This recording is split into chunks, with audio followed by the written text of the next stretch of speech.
In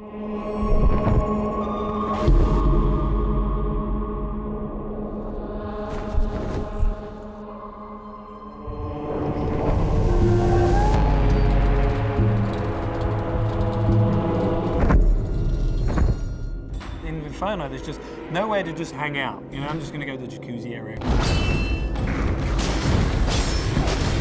Anger is all about just intense violence and rage.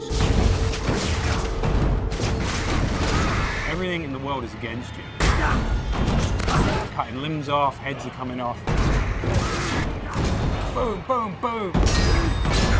Anger is definitely a level that Dante can sort of unleash his fury in.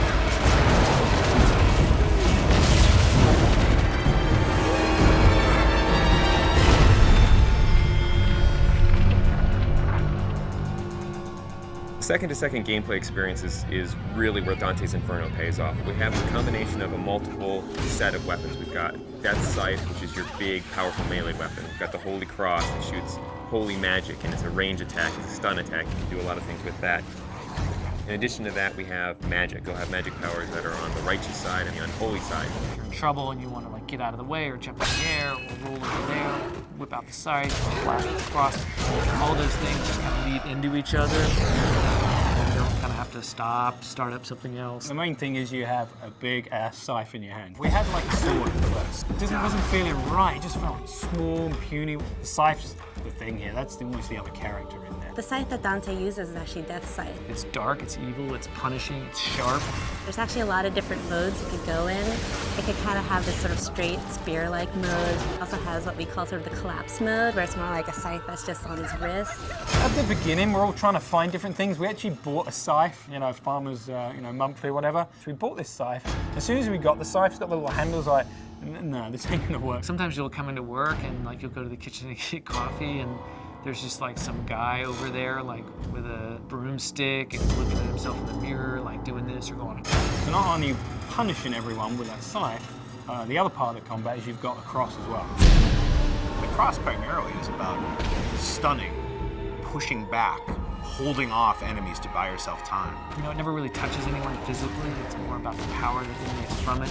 It's a little bit more about crowd control. I kind of liken it to sort of like the Force in Star Wars. It's really used as a great way to either set up a combo or a way to hold them in place while you then beat the shit out of them with the scythe. We really leave it open to the player whether they want to go sort of all in on the holy powers, whether they want to go all in on the scythe powers, or do a mix of both. There's kind of a reason that Dante's got these two weapons, kind of yin and yang, you know, they're dualistic. And that plays out in not just the combat, but in the story as well.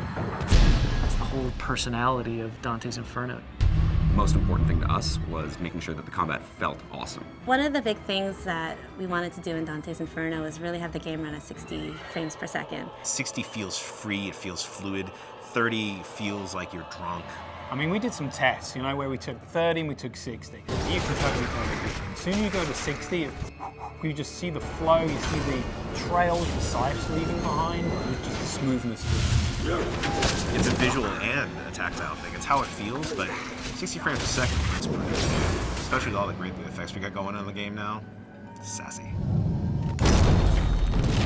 By the time you get to anger, you're kicking some ass, but don't get too comfortable, because pretty soon the shit's really gonna go down.